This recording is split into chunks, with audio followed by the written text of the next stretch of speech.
Vamos a cambiar completamente de tema. Este jueves se cumplen 53 días del paro del Colegio de Profesores en la región de Atacama, dejando sin clases a 46 escuelas y liceos de la zona. En tanto, el ministro de Educación, Nicolás Cataldo, advirtió irregularidades y posibles hechos de corrupción al interior del Servicio Local de Educación Pública de la región. Vamos a abordar esta compleja situación. Contexto para eso, estamos con Cristian Beley, investigador del CIAE de la Universidad de Chile, exmiembro del Consejo de Educación Pública. Muchas gracias por acompañarnos. Muy buenas tardes. ¿Qué tal? Buenas tardes, Nicolás. Muchas gracias por invitarme. ¿Cómo ves tú lo que está sucediendo en Atacama? Muchos dicen, pero ¿cómo pueden haber 53 días sin clase? El riesgo de que más de 30.000 estudiantes pierdan el año de alguna manera, la duda con respecto a lo que fue la reforma educacional. Recordemos que la región de Atacama fue una de las primeras en partir con la desmunicipalización de la educación pública. Lo veo con la misma preocupación que lo ven todas las familias de Chile, que ven que la institucionalidad no da el ancho y los actores también no se comportan de la mejor manera para garantizar la continuidad del servicio educativo en la región de Atacama. Pero hay que aclarar que esta es una explosión, diríamos, extrema, una situación bien particular que se dio en Atacama porque se confluyeron distintos factores. No es representativo del común de los servicios locales de educación. En otros servicios se dan algunos de estos problemas, acá se dieron todos y exacerbados por una cierta incapacidad de los actores nacionales y locales de sacar adelante el problema. Entonces, es un síntoma, es una advertencia y lo que tenemos que hacer es tomar las soluciones para que los futuros servicios locales no enfrenten esta misma situación. Quiero profundizar en eso, es bien interesante el análisis que nos entregas, Cristian. En otros servicios locales de educación pública se han dado elementos similares, pero no de manera tan exacerbada como en la situación de Atacama. ¿Eso es por lo que ha sido la reforma, por lo que ha sido esta desmunicipalización? ¿Es una señal de alerta? ¿Es un tema, me quiero ir un poquito al extremo, con todo respeto, sistémico, digamos, de esta reforma? ¿Cómo lo ves? Un poco de todo. Mira, vamos por orden. Vamos. Los problemas institucionales de la reforma están diagnosticados, algunos existen. No impiden que los servicios puedan funcionar, pero les hace más difícil su instalación y su funcionamiento. En el Consejo de Evaluación que tú mencionaste, estos problemas que funcionó en toda la primera etapa de implementación, entre 2018 y 2021, en su primera etapa y que sigue funcionando, pero entregó un informe al gobierno del presidente Piñera, estos antecedentes estaban puestos, o sea, los problemas institucionales están muy claramente identificados por un consejo que fue políticamente transversal y que aconsejó al presidente Piñera sobre los problemas que tenía para que se resolvieran. Desafortunadamente estos problemas no se han resuelto y en este gobierno, el gobierno llegó al poder con un programa que incluía tomar en cuenta algunas de estas reformas institucionales que hacían mejor el funcionamiento de los servicios públicos. Podemos comentar cuáles son, pero en esencia es poner los servicios de educación a una gestión más moderna que los libere de algunas de las lastres del sistema más bien público que les hace poco eficiente y que de hecho les deja en algunos aspectos más amarrados que los sostenedores privados o los municipios. Podemos seguir sobre eso, pero eso es una parte. Perfecto. Esos problemas están identificados hace tiempo y más bien lo que se necesita es un gran acuerdo político para poder resolverlo. Si tú me preguntas a mí, como experto que ha mirado desde fuera esto, pero he estado muy involucrado, yo creo que la gran traba ahí es Hacienda. El Ministerio de Hacienda, desde el diseño de la ley, durante el gobierno del presidente Piñera y en el actual gobierno, le ha costado convencerse de las modificaciones que tiene que hacer para que los servicios locales de educación sean más eficientes. ¿Y eso por falta de recursos? Perdona, Cristian, tú dices Hacienda, ¿es por falta de recursos o mala o ineficiente distribución de recursos? Ni siquiera es por un tema de recursos, fíjate, no es un tema de magnitud. Generalmente Hacienda dice que no porque necesitan más recursos. Acá es más bien para el Estado chileno, lo sabemos, no es un Estado que hace mucho tiempo provea servicios directamente a la población porque tenemos un régimen en que la mayor parte de esos servicios, cuando eran públicos, fueron privatizados o traspasados a instituciones como las municipalidades que lo ejecutan. Entonces, ahora que educación se conformó con una red de servicios públicos modernos y descentralizados, las normas de funcionamiento de esos servicios en algunos aspectos dificultan su gestión. Voy a dar un ejemplo.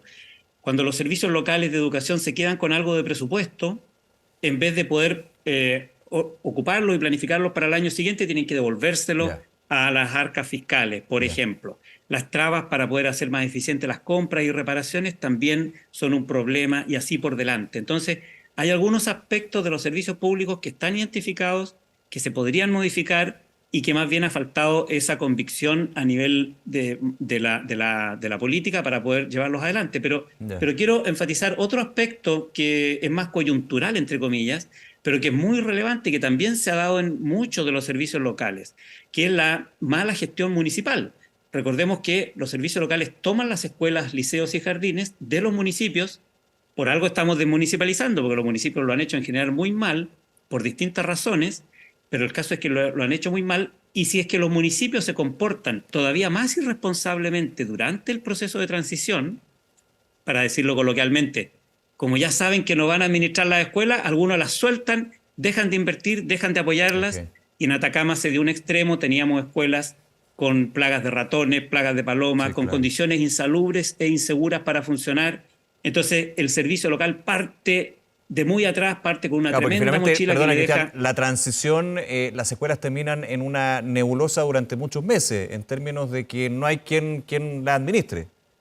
Claro, formalmente hay un día en que deja de ser responsabilidad del municipio y pasa a ser de los servicios locales, pero como la ley ya está publicada y los alcaldes y alcaldesas ya lo saben, entonces algunos de ellos, irresponsablemente a mi juicio, toman la actitud, la De disposición soltarlo, de ya. empezar a dejar, soltar y no Ok. administrar eficientemente hasta el último día sus escuelas, que es lo que tienen que hacer.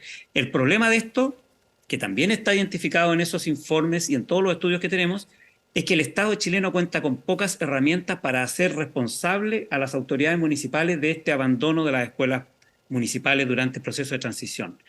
No tenemos herramientas que los hagan responsables y entonces queda una cierta impunidad y se dice, bueno, cuando venga el servicio público lo va a arreglar, cuando en realidad deberían hacerse responsables de excesos de dotación, regalos de última hora, abandono de infraestructura de las escuelas, etcétera. Ese es el segundo problema y en Atacama se han dado los dos. El tercero es de capacidades probablemente.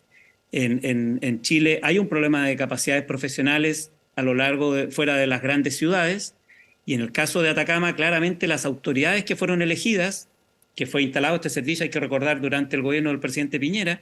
Entonces, esas autoridades iniciales y los primeros no tenían las capacidades, los equipos al parecer también eran muy débiles, y desafortunadamente el sistema tampoco tiene unos instrumentos para que cuando sabemos que eso está ocurriendo, o sea que hay un servicio público que no se armó bien porque sus autoridades fueron o negligentes o incompetentes, la Dirección Nacional de Educación Pública no tiene las herramientas para intervenir directamente el servicio y decir, bueno, durante la transición al menos tengo una herramienta, yo me voy a hacer cargo, porque no podemos dejar que las escuelas Cristian, y los niños y las niñas estén abandonados. déjame hacerte una pregunta en ese punto en particular y tiene que ver con lo que escuchamos durante varios años, digamos, en la administración anterior, en términos de una administración que no había impulsado esta reforma, había sido del gobierno anterior al gobierno del presidente Piñera, y que de alguna manera se le criticaba que no estaba implementando de manera óptima lo que era esta reforma y desmunicipalización finalmente. ¿Eso es un aspecto que tú crees tiene que ver en ese último punto que mencionabas? Sí y no. Yo en esto quiero ser bien responsable. Vamos, vamos. Las capacidades profesionales, el déficit de capacidades profesionales en Chile va más allá de la administración del presidente Piñera o del presidente Boric. Pero lo que no hemos tenido es un programa agresivo, proactivo de generación de esas capacidades. Entonces, no lo hubo antes, no lo está viendo ahora con toda la prioridad que tiene que tener.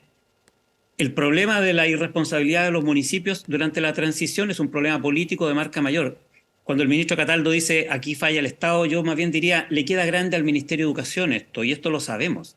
El gobierno desde su programa de gobierno prometió instalar una coordinación interinstitucional, Ministerio de Educación, pero también Ministerio del Interior, Alta Dirección Pública, Subdere, y Hacienda, porque necesitas todos esos actores, el Estado en su primera prioridad, para poder manejar todas estas variables, incluyendo sobre todo el disciplinamiento de los municipios, pero también las buenas capacidades profesionales que tienen que haber en los servicios. Entonces, no es solo que si el presidente Piñera le puso todo el cariño o no, este gobierno se ha comprometido con la educación pública, pero claramente tampoco ha logrado ponerle la primerísima prioridad que tiene que ponerle, porque, bueno, las prioridades son muchas en el país y tal vez ha faltado un acuerdo nacional para decir sí, la educación pública es importante, La desmunicipalización es una prioridad y tenemos que todos ponernos atrás y hacer los cambios institucionales que se requieren, que están identificados, insisto, hace años, para que la nueva educación pública realmente haga renacer la educación pública. Cristian, y tomando el punto de Atacama en este caso, que tú mencionabas, se han exacerbado estos problemas institucionales que ustedes en su minuto como Consejo de Educación Pública ya habían alertado. ¿Qué se puede hacer hoy? No digo hoy inmediatamente, porque aquí hay un problema que se ha ido arrastrando durante bastante tiempo y es bien profundo, pero ¿cuáles son las reformas, medidas que de alguna manera pasen más allá de soluciones, lo digo con mucho respeto, digamos, pero pasa mucho en Chile en otros ámbitos, soluciones parche que finalmente no atacan el problema de fondo en algo tan importante como la educación pública? Mira, el Ministerio de Educación y la Dirección de Educación Pública tienen atribuciones para sancionar, investigar, y lo han estado haciendo. De hecho, por eso fue removido un director, se puso un interino, se volvieron a cometer irregularidades en la administración, se volvió a remover. O sea, esas herramientas que el Estado más o menos usa regularmente las ha estado implementando, pero claramente no tiene las herramientas para tomar el control y hacerse cargo cuando hay una situación de calamidad mayor, digamos. Entonces, necesitaríamos algún tipo de reforma urgente o decisión. Yo no sé acá si es que los expertos en derecho administrativo o desde la Subdere o Ministerio del Interior se puede, para intervenir ese servicio y tomar el control y poder proveer y echar a andar de nuevo las escuelas. La inversión en infraestructura, según ha informado el Ministerio de Educación, se le dio prioridad para resolver. Entiendo que está en curso de resolución la mayor parte de los problemas que se heredó de la administración municipal. Por lo tanto, deberíamos esperar que eso Con la participación de privados, se ha dicho acá. También, además. Bueno, la inversión de mejoramiento es pública. Lo que se ha dicho de la participación de privados, y que yo era el último punto que iba a poner, probablemente las universidades, probablemente algunas instituciones privadas también pueden colaborar en ubicar espacios en aquellos lugares en que no haya viabilidad para volver, pero que entiendo que ya son los menos y que no sean compatibles con las obras, buscar espacios para retomar las clases y que no se pierdan. El Ministerio de Educación se ha comprometido a que va a haber recuperación de clases, pero lo mejor para la familia y los estudiantes es retomar las clases ahora. Con esto sí hago un último punto al respecto, que yo lo dije al inicio: los actores políticos e institucionales tienen que ser responsables. Esta reforma viene a resolver un problema estructural. Tú decías que no haya soluciones de parche. Bueno, tuvimos soluciones de parche a la municipalización por 30 y tantos años y definitivamente la municipalización no tenía vuelta. Entonces esta es la reforma estructural, esto no es de parche. Pero para que resulte bien, los actores tienen que ser responsables. Me parece que es irresponsable que, por ejemplo, el Colegio de Profesores a veces ande con el discurso de que tenemos que detener la creación de los servicios locales y mantener la municipalización, cuando el Colegio de Profesores fue el líder histórico contra la municipalización. Sí. Me parece irresponsable que algunos dirigentes políticos digan... Fue lo que fue su discurso. Me parece también irresponsable que algunos dirigentes políticos importantes digan tenemos que parar esto y quizás revisar y volver hacia atrás. La municipalización es la política educativa quizás más calamitosa de la educación pública. Sabemos que en municipalización no hay futuro para la educación pública. Entonces, más bien al revés, yo diría, pongámonos todos detrás y los problemas están identificados, demos el apoyo para que se puedan hacer. Flexibilización, modernización de la gestión pública, prioridad política para crear estos comités interinstitucionales que se hagan cargo de la transición, que es muy compleja, y instrumentos para poder disciplinar a los municipios que sean irresponsables en el proceso de transición y que entreguen todavía peor y una mochila, una carga muy pesada que al final los actores locales sufren. Yo diría que esas tres cuestiones son las más importantes y no poner en duda una reforma sin la cual realmente la educación pública en Chile no tiene mucho futuro. Sí, Cristian, en ese punto y tomando en cuenta lo que estamos hablando de Atacama, una de las primeras zonas donde comienza a aplicarse este proceso gradual de la desmunicipalización de la reforma, ¿tú le ves una posibilidad de solucionar estos problemas tan complejos y finalmente seguir con esta reforma cuando ya se implementa a nivel nacional en todas las regiones del país? Por supuesto. Quiero verlo desde el punto de vista propositivo, porque muchas veces aquí, de hecho, ya se está hablando de hay que echar abajo la reforma, este proceso y finalmente en algún minuto volver a lo que fue la municipalización. Esto uno tiene claro que ya no tiene vuelta atrás, digamos. Totalmente. Eso no quiere decir que haya que seguir a matacaballo. La propia reforma estableció un periodo de evaluación. Insisto, yo participé en ese consejo. Sí. Se hizo una pausa de 1 año el gobierno del presidente Piñera no tuvo en el 2021 que implementar nuevos servicios porque tenía que estudiar los antecedentes de la evaluación intermedia, se le entregaron todos los antecedentes, se paró un año para que se corrigieran estos aspectos.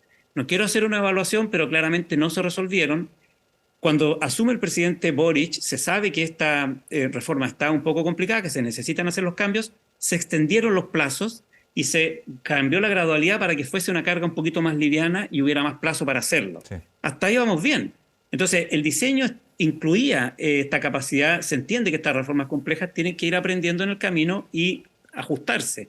Lo que ahora necesitamos es que las autoridades de todos los sectores ajusten las piezas que hace rato ya sabemos que tienen que ajustar y partamos en la segunda etapa con mucho mejor capacidad institucional. Ahora, insisto, el caso de Atacama es extremo porque se dieron todos los problemas juntos y graves. Ya. Algunos de estos problemas se dan en otras partes, pero no todos juntos y tan graves, pero cuando los actores políticos y sociales y educacionales colaboran, contribuyen, entonces los problemas se pueden resolver.